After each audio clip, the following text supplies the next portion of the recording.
Have you guys ever noticed how single mothers are portrayed on social media these days? It is like they are living in two completely different realities. On one side, you have the supermom influencers, let's call her Bacardi, with her perfect life, big house, luxury car, traveling around the world with her kids. Her life is just so picture perfect. It looks like a reality TV show. And then on the other side, there's the version we see in so many movies and dramas, the single mothers who is always struggling, often portrayed as a criminal or someone living on the edges of society. But honestly, both of these extremes are so far from most people's reality. Before we started, we looked through messages from our listeners, and one comment really stuck with me. They said, "The single mothers I know are not rich or criminals. They are just ordinary people trying their best to live their lives." And that's exactly what we want to talk about today, the real dimension of single motherhood. Let's pull back the filter and look at what your lives are actually like. Good afternoon, guys. Welcome to our channel. We are the Center for Women and Family Services. I'm your host, Leonie. And I am Darren. If we look back at China over the past few decades, we will find a clear trend. The divorce rate has risen from 0.96 per thousand to 3.1 per thousand. At the same time, it is estimated that the number of children born out of wedlock in China exceeds 1 million. Single-parent families, especially single-mother families, have gradually become a group that cannot be ignored. Yes, but as we start to focus on this group today, the first thing we need to understand is that many of the pressures and stigmas they face today have deep historical and media roots. In the past, there was a double distorted perspective on single mothers. Double distortion? This word is very accurate. On the one hand, its long-term lack of social perspective, since the voices and difficulties are not seen, which directly leads to the aggravation of their psychological problems and marginalization. On the other hand, even when the media does pay attention, they tend to romanticize the struggle. They praise the heroic mother who endures everything, but they ignore the fact that she needs actual support from the system, not just applause. It looks like a compliment, but it actually masks the real hardship and deepens the stigma. This romanticization is in sharp contrast to the real pressure they face in reality, such as the pressure they feel in their careers. So today, our conversation will begin with sorting out the past. We will see how media in the past described them, how social system ignores them, and how these old narratives shape the stigma we see today. Next, we will move on to the present and see how new challenges and possibilities have emerged in real situation and public perception of single mothers in the context of policy changes and new media. Today, we are very happy to invite our guests, Jessie, a media influencer in Xiaohongshu, Sally, a professor specialized in family psychology at the University of Hong Kong, and one single mother who independently raised her child for 15 years, Miss Wang. Welcome you guys join our roundtable discussion today. So Jessie, could you please introduce the media's description of single mothers in China in the past? Yes, sure. Hi everyone, I'm Jessie. I'm glad to be here discussing this topic today. Just like the example of Bacardi you mentioned earlier, she is super popular on Xiaohongshu and TikTok. I have come across similar topics myself. It's great that we now see more diverse representations of single mothers on social media. Years ago, before platforms like TikTok and Xiaohongshu exist, the image of single mothers was pretty one-dimensional. You really saw single mothers openly sharing their lives online, but now it's super common. So at that time, single mothers really suffer from stigma because people have too narrow a view of them. Sally, I noticed that you conducted a lot of research focusing on family psychology.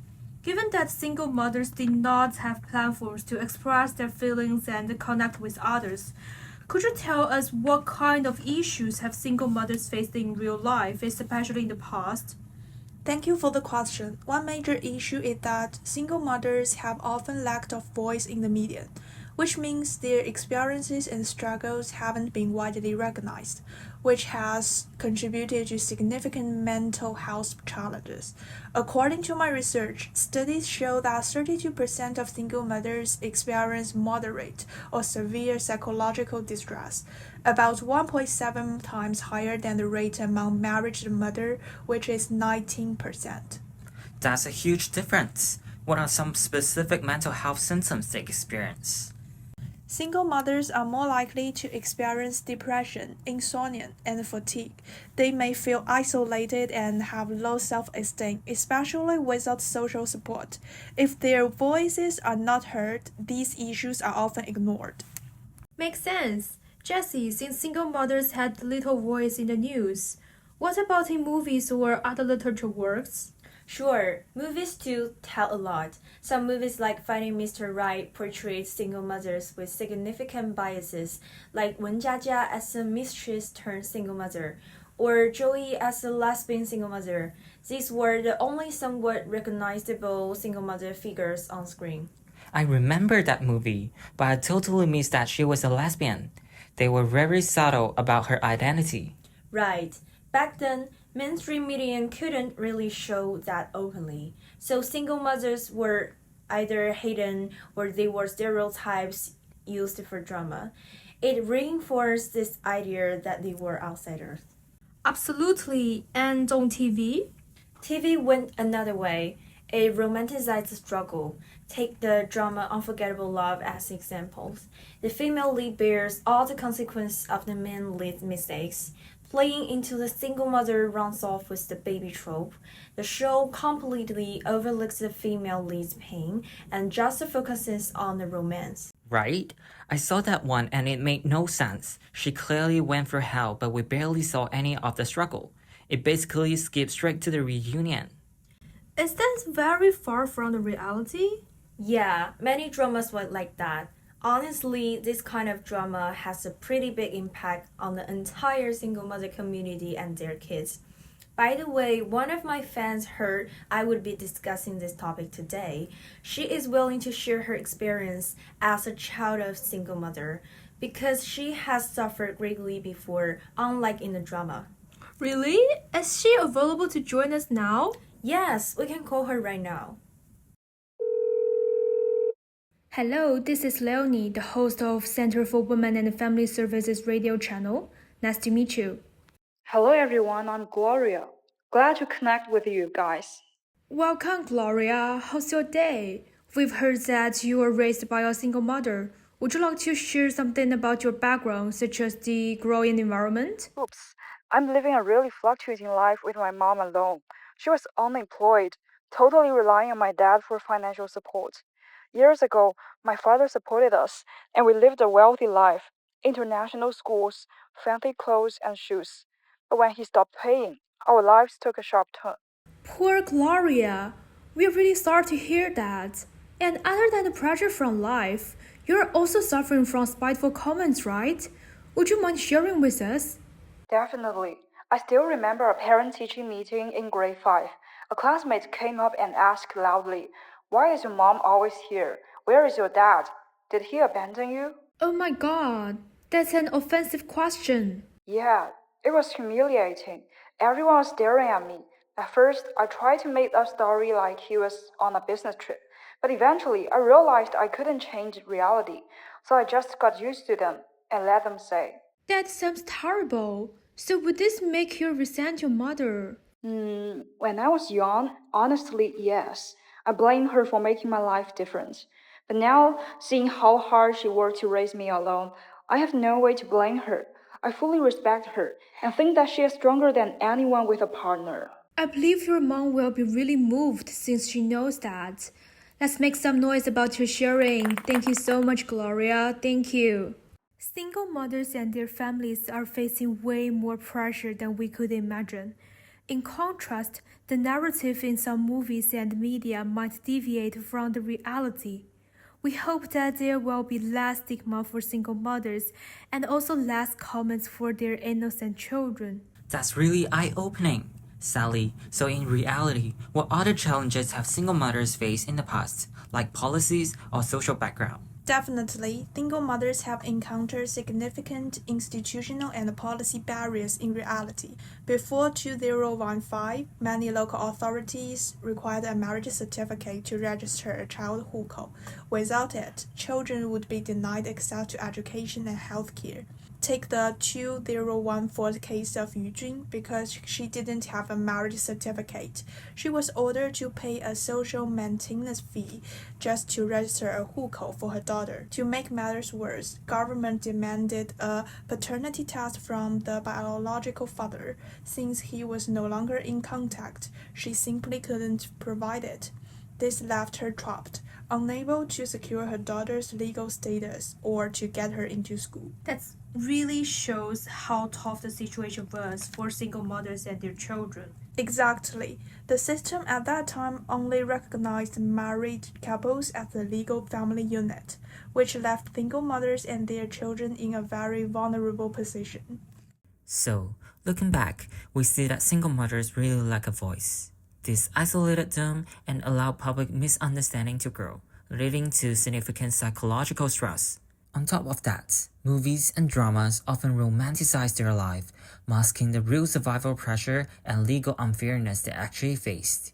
That disconnect is exactly where the stigma began. So, has public opinion shifted since then? And how have the laws caught up? We'll discuss this right after the advertisement.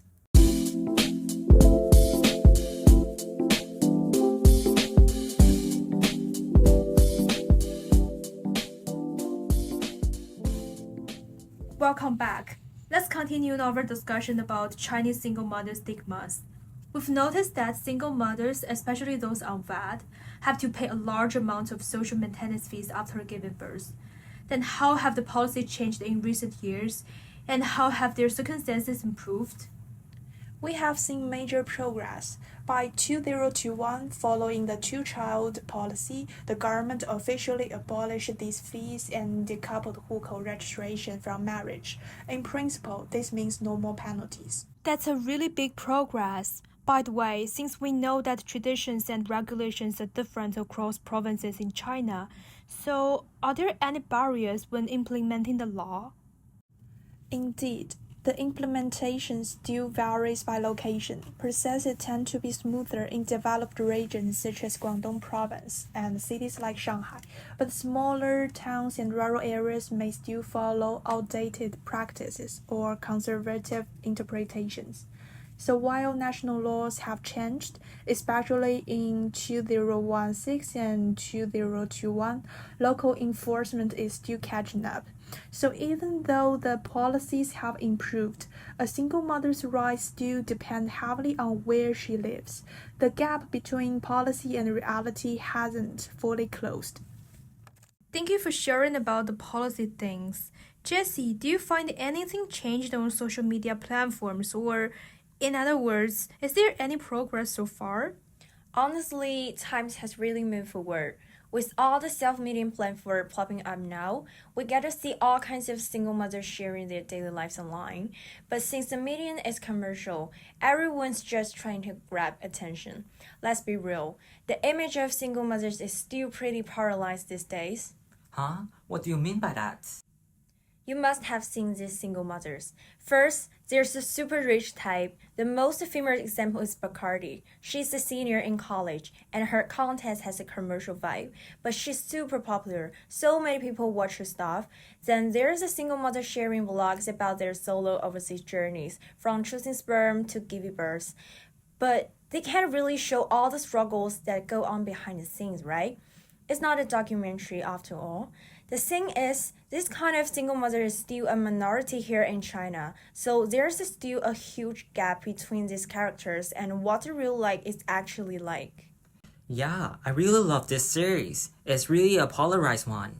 On the flip side, so many directors these days use single mothers in crime films, and they are still have a biased take. Take Chinese work like The Bad Kids or Across the Pharisees. For example, the single mothers here are often painted as negative or violent, which is super out of touch with real life. That's how we see modern media being so polarized. The median is a reflection of reality. Only when reality becomes more inclusive and diverse can we see more image. Second, median is naturally commercialized and dramatic, creating a gap with reality. That's why we're doing what we do. We just want to show people the real side of these women.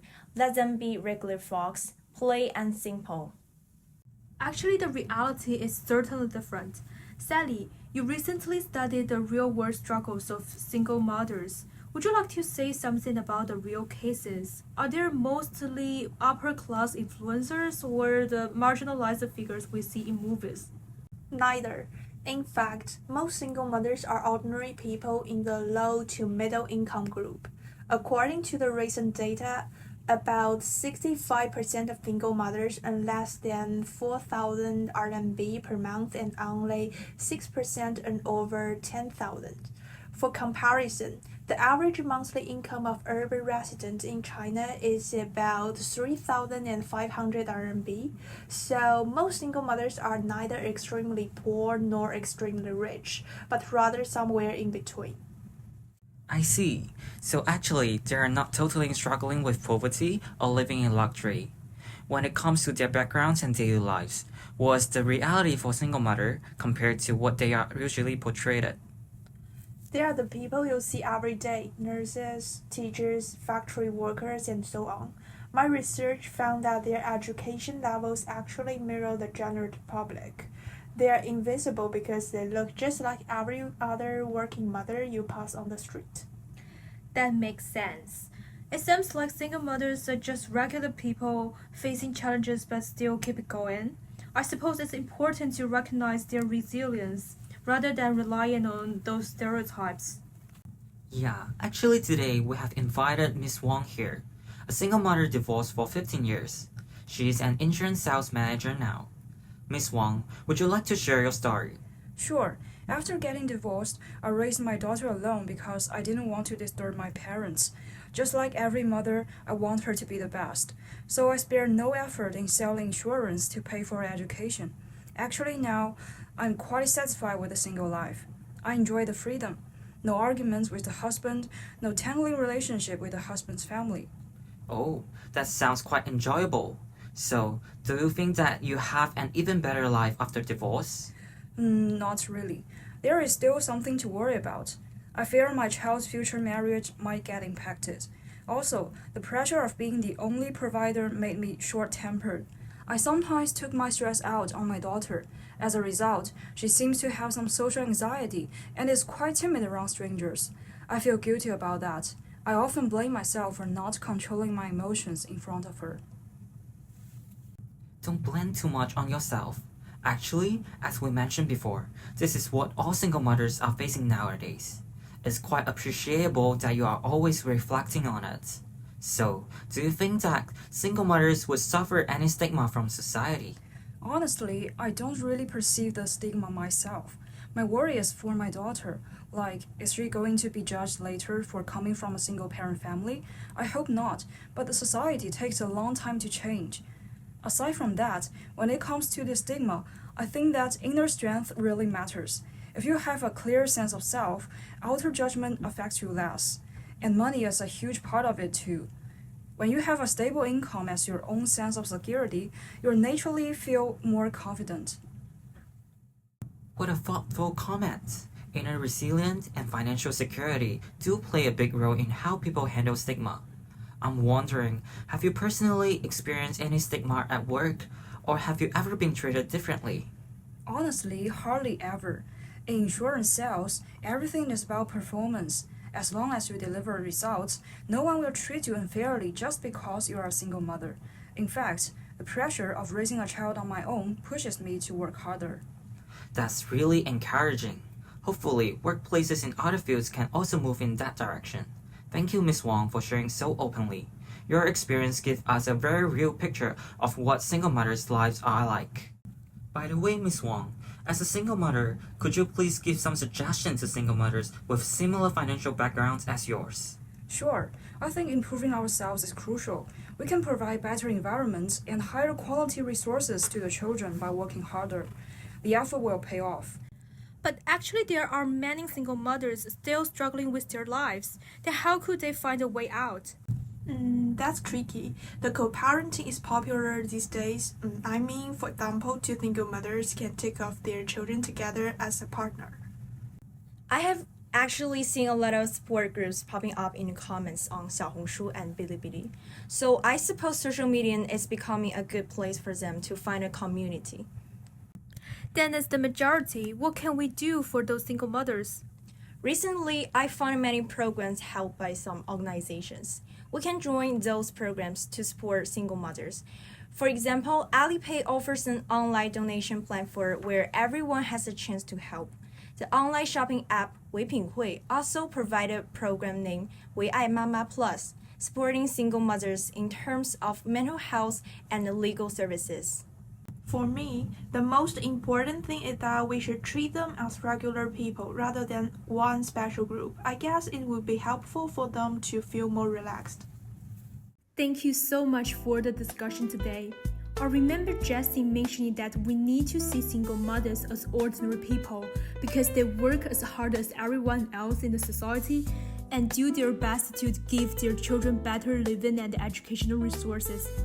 Often we start to know a group of people from labels, which can let us know their general situation, but also cause a lot of misunderstandings and injuries indeed. Please remember that labels are not the whole truth, and we need more information to get closer to one group of people. In addition, we can see that whether in the past or now, the media has more or less distorted the reality of single mothers, resulting in a more serious stigma. We believe that the media's responsibility is to provide unbiased information to the audience. Our podcast channel, as a form of media, reveals the unseen and speaks for the unheard, which is the purpose for our program. Thank you so much for listening. See you next week.